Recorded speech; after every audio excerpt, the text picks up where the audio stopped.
தினமொரு வசனம். ஏசாயா 9வது அதிகாரம் 6வது வசனம். நமக்கு ஒரு பாலகன் பிறந்தார், நமக்கு ஒரு குமாரன் கொடுக்கப்பட்டார். கர்த்தத்துவம் அவர் தோளின் மேல் இருக்கும். அவர் நாமம் அதிசயமானவர், ஆலோசனை கர்த்தா, வல்லமையுள்ள தேவன், நித்திய பிதா, சமாதான பிரபு என்னப்படும். கிறிஸ்துமஸ் பண்டிகை காலங்களில் மற்றவர்களை மகிழ்ச்சியாக்கும் விதமாக பரிசு கொடுப்பது முக்கியமான ஒன்று. பரிசாக மிட்டாய் வகைகளையோ உடைகளையோ வேறு பொருட்களையோ நாம் கொடுக்கலாம். ஆனால் மற்றவர்களை மகிழ்ச்சியாக்குவதற்கு பொருத்தமானவைகள் எவை? மற்றவர்களுக்கு எது தேவையோ அதனை நாம் அவர்களுக்கு கொடுப்பதுதான் உண்மையான பொருத்தமான பரிசளிப்பாகும். சிலர் கிறிஸ்துமஸ் நாட்களில் தங்களின் உறவினரையோ தெரிந்தவர்களையோ சந்தித்து எதையாவது கொடுப்பார்கள். ஆனால் பிற நாட்களில் அவர்கள் எப்படி இருக்கிறார்கள், அவர்களுக்கு என்ன நடந்தது என்றெல்லாம் பார்க்க மாட்டார்கள்.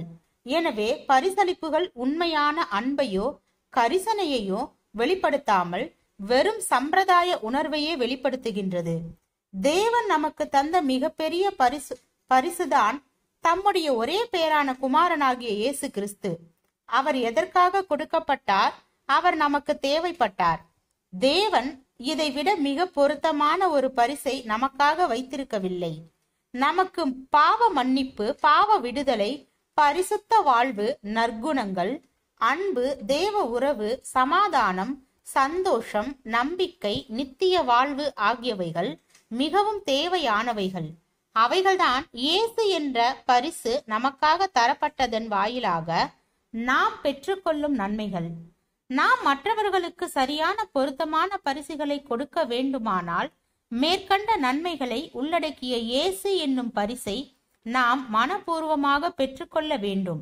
அநேகர் பரிசாக தரப்பட்ட இரட்சகராகிய இயேசுவை பெற்றுக்கொள்ளாமல் வெறும் பண்டிகை கொண்டாட்ட சந்தோஷத்தை மட்டும் பெறுகின்றார்கள்.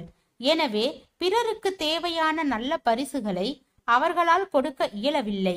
நம்முடைய அன்பு, கரிசனை, நல்லுறவு, நல்ல சாட்சியான வாழ்க்கை ஆகியவைகள்தான் பிறரை மகிழ்ச்சியாக்கும் பரிசுகள். அவைகள் அவர்களுக்கு தேவை. அவைகளை கொடுக்க முன் வருவோம்.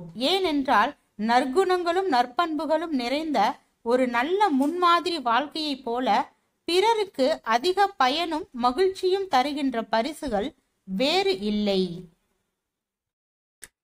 ஜெபம். தேவனுக்கு ஸ்தோத்திரம். தேவனே, நாங்கள் எங்களுடைய வாழ்க்கையில் தேவனுடைய சித்தத்தையும் குணநலன்களையும் பிரதிபலிக்கும் மனிதனாக வாழ கிருபை பாராட்டும். ஆமீன்.